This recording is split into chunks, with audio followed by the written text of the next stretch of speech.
Hello, my name is Kelly Hoppenjans. I want to talk to you today about women in rock music. So, women have been a part of rock music for a long time, since it started in the 50s, and they also have often been kind of stereotypically not included in rock. When we think of a rock musician, we often think of a man, often a white man, and for the entire history of rock, women and Black people have had to confront some of these stereotypes about what a rocker is supposed to look like. So today I want to talk to you about some of the amazing women in rock throughout its history and today, and some of the cool things that they brought to the rock music genre. I've created a playlist on Spotify for all the songs that I'm going to be talking about today, and I encourage you to pause the video as I talk about each person and go and listen to their songs and get a sense of what they sound like. Enjoy this music. I want to start with one of the heroes of rock who was foundational at the formation of it. This is Big Mama Thornton, also known as Willie Mae Thornton. That's her real name.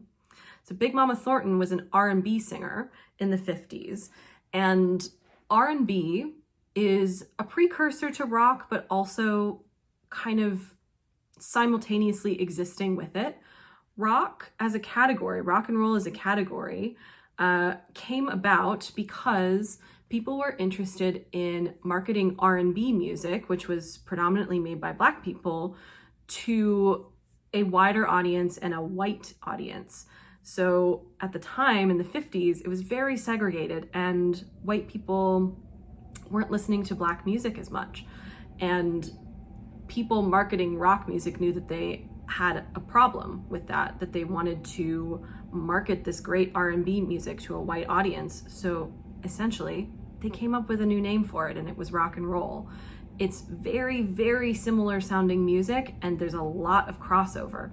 So what Big Mama Thornton did was she often made R&B music that often had a lot of rock tendencies, but because she was a Black woman, she was always called R&B at the time.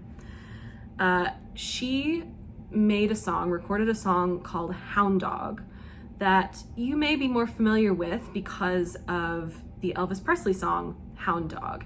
He recorded a cover of Willie Mae Thornton's version. Hers is the original version. It came out in 1952 and is a bluesier, more R&B rendition of the song. It's a little slower, and the lyrics are a little different. In Hound Dog, in Big Mama Thornton's version, she is talking about a man who is a dog. She is talking about, this man is sniffing around and he's no good and I don't want him here anymore. You can wag your tail, but I ain't gonna feed you no more. That's what she says. And so Elvis Presley takes this song, speeds up the tempo a little bit, changes the words so that they're not about a man anymore. They're just about, I don't know, maybe a dog. It's kind of unclear. And this becomes one of the first big rock and roll hits, and certainly a big hit for Elvis Presley, all because of Big Mama Thornton's original version. I want to talk about Janis Joplin next. Janis Joplin is a real hero and pioneer in the psychedelic rock movement that happens in America in the late 1960s. You can think of this as like the hippie movement, peace and love. Janis Joplin is from Texas, but she moved to California and became really heavily involved in this hippie movement and in the protests that were happening around the Vietnam War at the time. There was strong anti-Vietnam War sentiment from people who were in this hippie faction, and Janis Joplin is one of those. She performed at Woodstock, which is one of the big first music festivals in the country, one of the very first popular music festivals. These were huge gatherings of the hippie movement and what's called the counterculture movement, essentially the same thing. Janis Joplin is much beloved for her voice. She has this really raspy, powerful voice, and she really, really had a lot of respect for the R&B roots of rock. And we can see this in her cover of Ball and Chain, which is a Big Mama Thornton song. So she's recognizing the roots of of rock in R&B and adding her really unique, raspy, powerful voice to this rock movement, and she inspired lots and lots of people to sound just like her in years to come. Joni Mitchell is another real hero of this era of music in the 60s. She's a little more on the folk side of music, but a folk rock hero. And part of the reason that she is such an important figure in the rock music genre is because of her guitar playing. So virtuosic guitar playing is absolutely a huge part of rock. And by that, I mean like big guitar solos, really fancy, fast fingerwork and things like that. What Joni Mitchell did was she thought about virtuosity and thought about difficulty in playing an instrument in a different way. She used really inventive alternate tunings. So she's tuning her guitar in different ways to make different chords and different notes. And she's using different shapes to make those chords happen. She also is a disabled person. She had polio as a child. And so it's difficult for her to use her left hand on the guitar in some of the shapes that standard tuning requires that you use. So she uses these alternate tunings. She makes shapes that are different than other people, and she comes up with these incredible, virtuosic, really difficult guitar parts that are also totally unique to her style.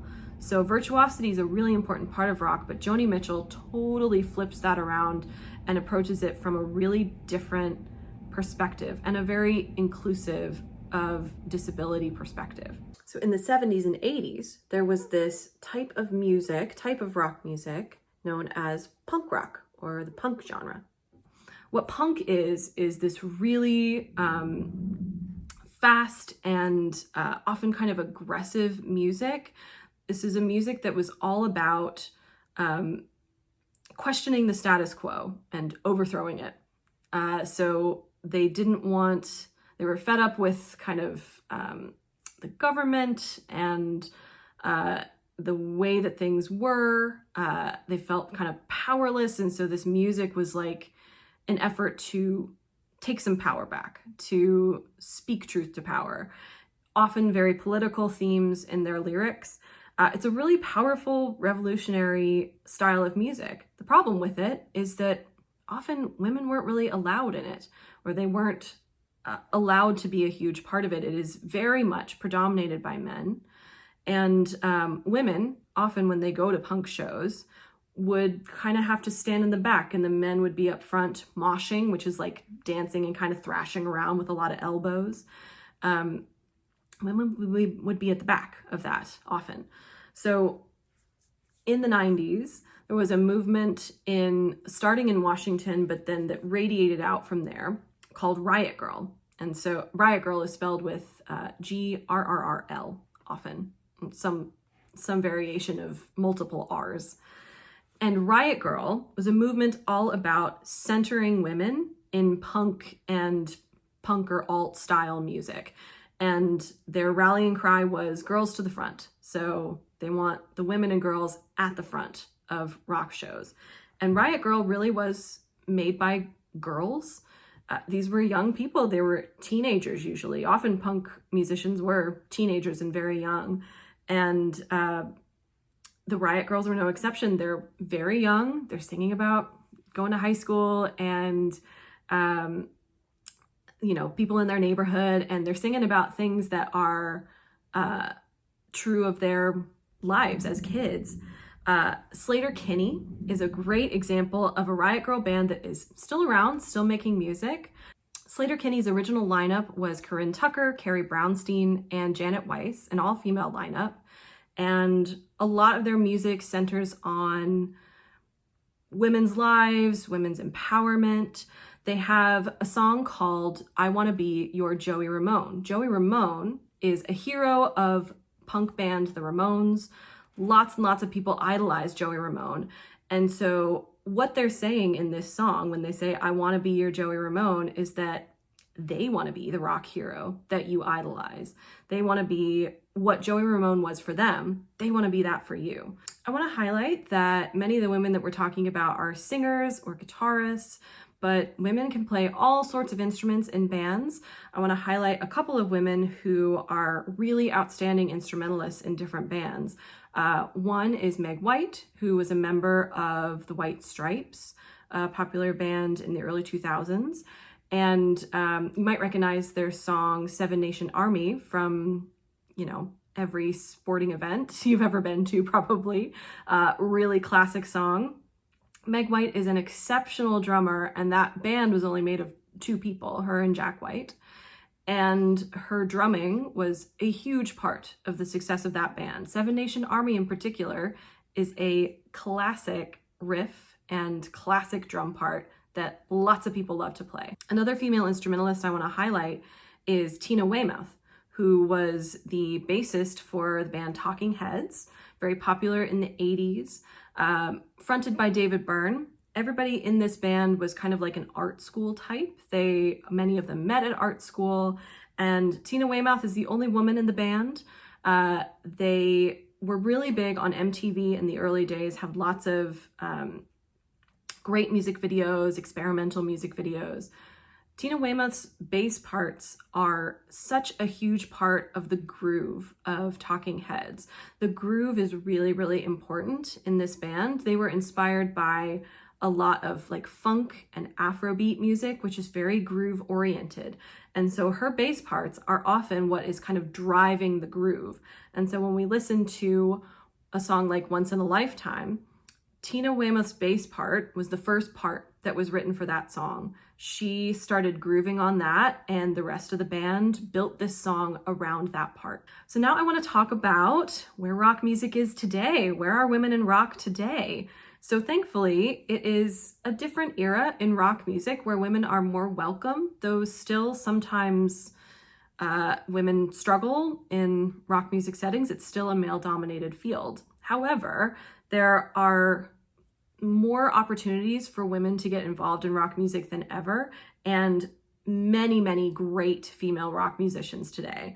I want to highlight a couple. So Olivia Rodrigo is perhaps the best known female rock musician who's currently active today. Her style is kind of a mix of pop and rock. She's inspired by Riot Grrrl. She's inspired by punk. She's inspired by emo, like Paramore type music. And her song, Get Him Back, like many of her songs, are about a young woman's experience. They're about anger and feeling taken advantage of, and about stepping into her own power and her own voice. So Get Him Back is a great example of a really powerful Olivia Rodrigo song. Another group that is a great women in rock group today is Boy Genius. They are a very decorated group. They recently won the Grammy for Best Alternative Music Album and also Best Rock Performance for their song Not Strong Enough. Not Strong Enough is a song about feeling inadequate, feeling like they don't measure up to what society wants them to be or what they want themselves to be. And it's in part about feeling like you're measured against like stereotypical standards of what women and men should be. So they're really tackling with issues of patriarchy. And this group is entirely made of 3 women. It's 3 women who all have solo careers, and so it's a bit of a super group. It's made up of Phoebe Bridgers, Lucy Dacus, and Julian Baker. And so all of these women have incredible voices, incredible songwriting that blends together in this great group. They're using some kind of gender play. This is a queer group, so it's an LGBTQ group of people who are interested in questioning stereotyped gender roles. And so their name, Boy Genius, is a play on that. They're not boys, but they are geniuses. And so they're sort of playing with the expectations of what we think a rock genius should be. So thank you for watching this video on women in rock. Again, I've provided a playlist and I hope that you take some time to check that out, listen along as you learn a little bit about these women in rock, and I hope that it inspires you, no matter who you are, to say that you belong in whatever genre of music you are excited about. Even if it doesn't seem like there's space for you, there is, and you can make space for you. So I hope that this has been really fun and enjoy listening to those songs.